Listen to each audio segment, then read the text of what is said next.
Welcome to another episode of Theological Pipe. News, culture, sports, politics, and everything else from a theological perspective. It's all summed up in love. What should I do? Tell me. God is good. Give it to me, give it to me, give it to me, give me peace. Give me peace. Put that in your theological pipe and smoke it.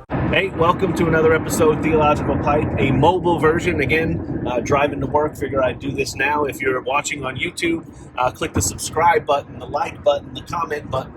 And if you're listening on Apple or Google or Spotify or any other platform, man, I appreciate it.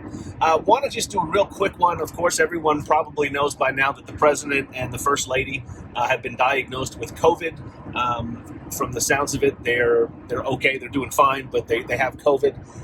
And the reaction of everyone who's human should be, thoughts and prayers, hope they get better, hope everything is okay. If your first thought was, well, this is karma, or this is poetic justice, and I hope it's worse, or, I've even seen people wishing for death and hoping for death for the president. You really need to, again, I say this all the time, check your soul, check your heart. He's got a virus.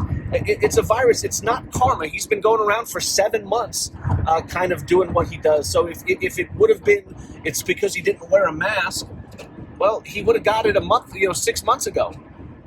He got the virus. It's like the flu. It's like, I don't mean it's comparable to the flu, but that's how viruses work. People get them, people don't. Let's pretend for a second. Let's pretend for just 1 second that he believes that the virus is a hoax, which some people were tweeting and putting on social media. He never said the virus was a hoax.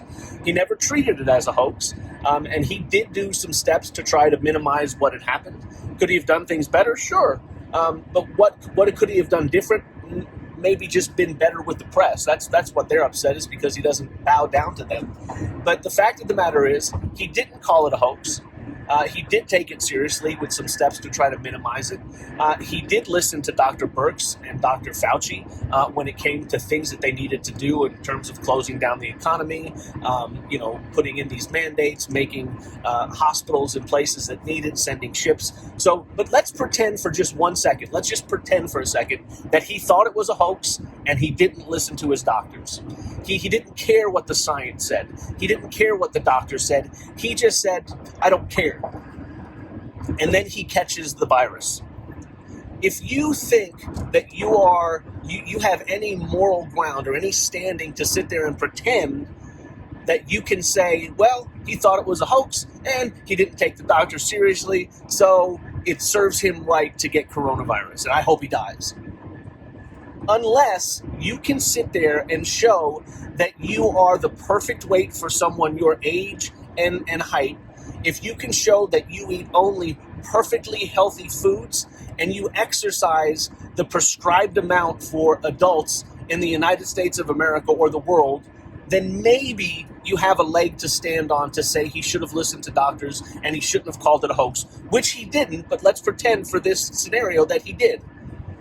Because we know that if you're overweight, if you don't eat right, if you don't exercise, you are at an increased risk for heart disease, for cancer, for mental issues. All kinds of things can happen if you don't eat right and you don't exercise right. And every single one of us in the United States, not every single one, a vast majority of us in the United States ignore doctors' advice. We ignore the advice of nutritionists and people that know about exercise. We ignore all of that advice, and we don't eat right, and we don't exercise enough. And guess what? Heart disease is way more prevalent than the coronavirus. Cancer and, all the obesity, all the things, diabetes, all those things that come from not eating right, not exercising are extremely prevalent in the United States. And I hope that you're not the type of person that when someone in your family dies of cancer or has a heart attack or has to have a bypass or has diabetes or has some sort of issue, that your thought isn't, well, you didn't listen to the doctors, you deserve it. Well, you obviously thought it was a hoax or didn't think it was going to affect you. So now, I don't care that you have cancer. I don't care that you have heart disease. I don't care that you have diabetes. Of course not. You would have a heart and a soul, and you'd say, oh my gosh, that's so sad. I hope you're okay. Thoughts and prayers for you. That should be the reaction for you, for the president, if he called it a hoax and if he ignored the advice of doctors. Again, he didn't. He didn't call it a hoax. He called the way the media treated it. And he, of course, listened to the doctors. And he has different doctors telling him different things. And so your thought should be, and I hope he's okay. I hope he recovers. I hope his wife recovers. I hope he doesn't infect his children. I hope other people that are around him don't get affected. I hope it doesn't. I mean, that's what normal, everyday people, that's what average, maybe there's no normal people anymore. Maybe there's no average anymore.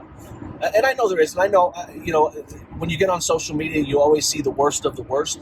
But some people really need to check their soul, really need to check their hearts, and really check the reaction they're having when the president and his wife get tested and they're positive for coronavirus, right?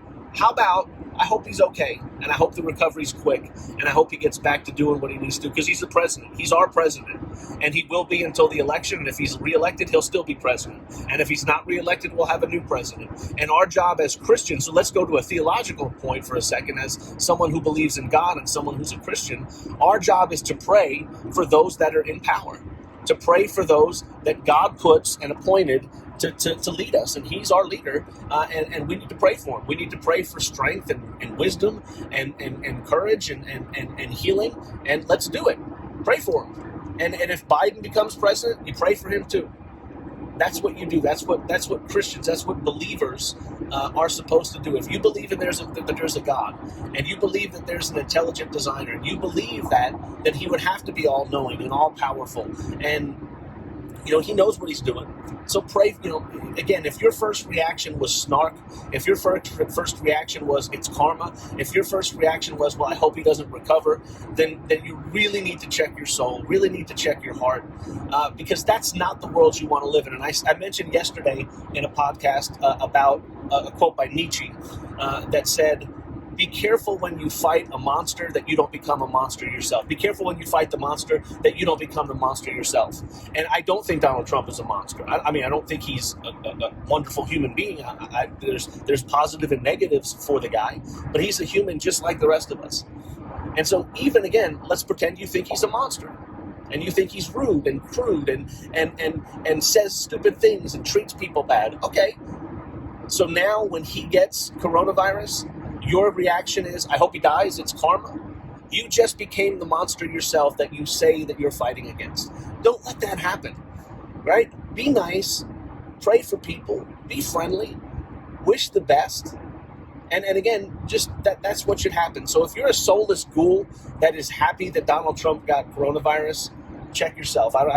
Really just ask yourself, is that what you want to be? Is that what you want to be known as? And you don't.